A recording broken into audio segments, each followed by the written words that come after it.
This Fleet Equipment Unscripted interview is presented by Hendrickson, a leading manufacturer of heavy-duty suspension systems and components to the global commercial transportation industry. Visit hendrickson-intl.com to learn more. Hey everyone, I'm Jason Morgan, Content Director for Fleet Equipment, and welcome to Fleet Equipment Unscripted. Today we're talking with Patrick Macdonald-King, CEO of Greenlane. Patrick, great to see you. Thanks for taking the time again. Thanks for having me on again, Jason. Appreciate it.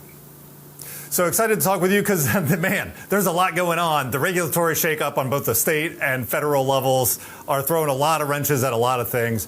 You have a lot of big EV infrastructure bills going on with Greenlane. How do you see all the regulatory changes impacting the EV infrastructure environment and development as it stands today? Well, I think probably the biggest challenge right now in the marketplace is a bit of uncertainty, waiting to see how certain things pan out, where the big, beautiful bill came out and provided us with some clarity on 30C as well as a few others. There's still a number of regulatory aspects that are still outstanding. From a federal level, I think it's, we just saw last week that NEVI got relit up. So that's a good sign for the industry, and doesn't seem like the Trump administration is going to fight it. So some positive signs, some negative signs, still a lot of uncertainty that's out there. So everybody's got to take a step back and sort of evaluate and move at the right pace, I think, is the best approach. Right. One thing we've heard on this, and incentives are still good through this year. So I know a lot of people are trying to break ground and get rolling on some projects to make sure they get it going in 25 and don't let it linger until 26. Yeah, well, 30C is good until June 30th, 2026. So obviously you'll see some scrambling in order to take advantage of that. I still think at the state level, there's still a lot of incentives that are out there, not quite as frothy as the federal level, but at the same time, there's lots of incentives to try to push through, especially in states like California, Oregon, and Washington. There's also a lot of activity around the ports and drayage, which I think is great for the industry. And I think you'll see a lot of reduction in the total cost of ownership of what it costs for the cost of entry for a lot of these carriers to get into the space. For sure. With that, let's dig into what Greenlane's doing, because you have a lot of news going on here. Last time we talked about the first corridor rollout. This was Colton, Barstow, and Baker, California. What's the status of that project, and what have you learned from it in terms of fleet usage there? Well, the most exciting thing is we got our first location open in Colton, which is in the Inland Empire, just on the outskirts of by San Bernardino, on the outskirts of LA County, which is one of the busiest and high traffic freight corridors in the country. Really excited about that. We had 41 chargers. We got deployed, 12,400 pull-through lanes plus 29 bobtail charging stations. So that's getting great utilization. We've seen a lot of uptake with customers, and we're really happy with the performance to date. That site was also built with the capabilities to expand very quickly to do megawatt charging over the course of the next couple of years when the market's ready for it. And we put in a lot of extra technology in order to allow us scale and sort of get ready for the future. Barstow and Baker are still in the pre-development and sort of long lead time development activities. Some of the learnings is just it's going to take a little while to get power to some of these locations and be able to light them up. I think in addition to that, it's also timing of the marketplace of when they're actually ready to write and run trucks on those freight routes. So we're pretty excited about it, and still bullish on how moving ahead with that corridor. And then I think the recent announcement was the I-10 corridor, which we just came out with, which is a really interesting corridor. Just is perfect for electrification, and a lot of the reasons is just the distance between Los Angeles and Phoenix.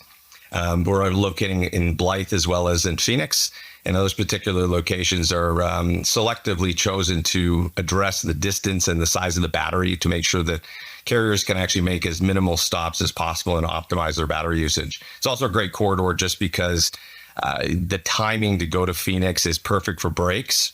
And you're also seeing two-way traffic that's coming from the port, the drayage, all the way out to Phoenix. And then coming back from Phoenix, you have traffic for freight from Mexico as well as Texas that's coming back to California in the shipping. So it's a good two-way corridor where freight's going both ways along the I-10. But lots of interest from lots of customers on that one.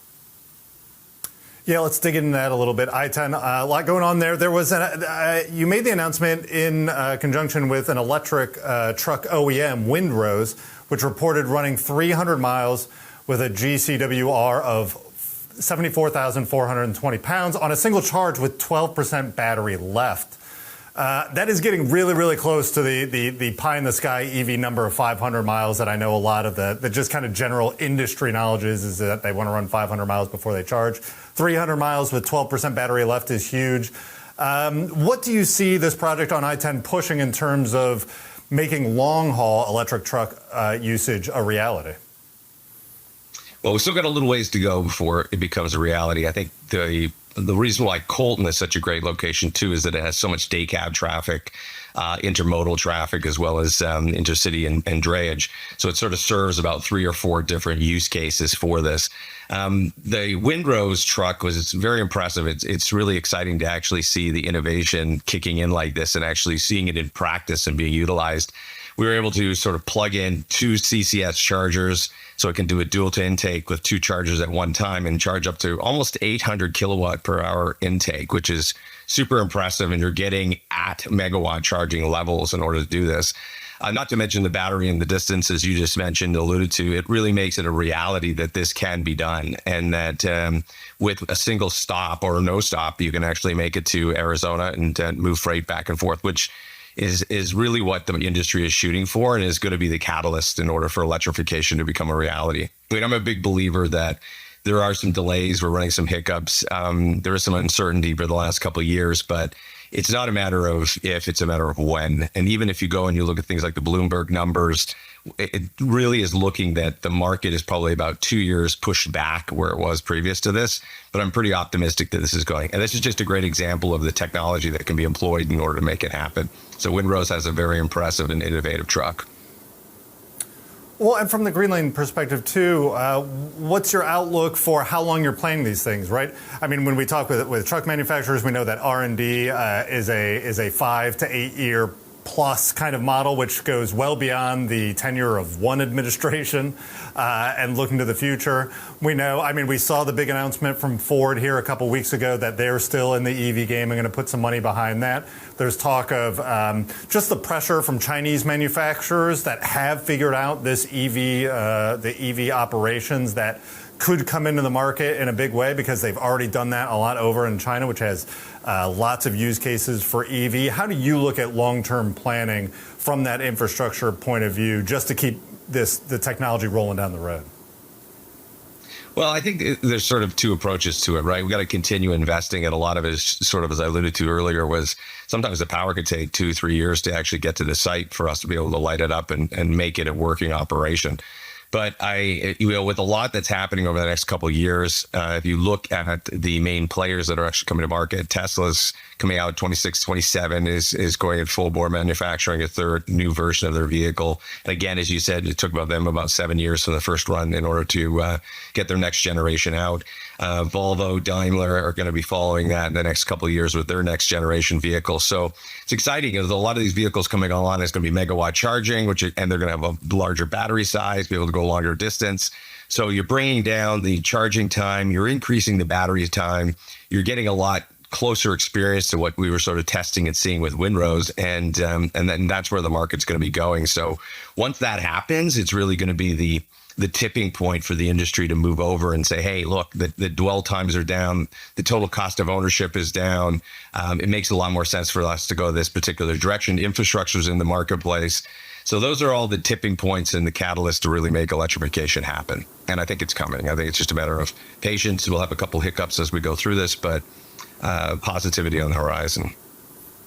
Very good. One quick follow-up for you on the utility side. You mentioned the utilities. I know talking with fleets that were getting big in the electrification early on in the early days, it was start as early as you can with those conversations with the utilities. From a Greenlane perspective, where you're doing this massive infrastructure project at scale, what's been your experience in the short term here recently in working with utilities and getting these projects off the ground with them?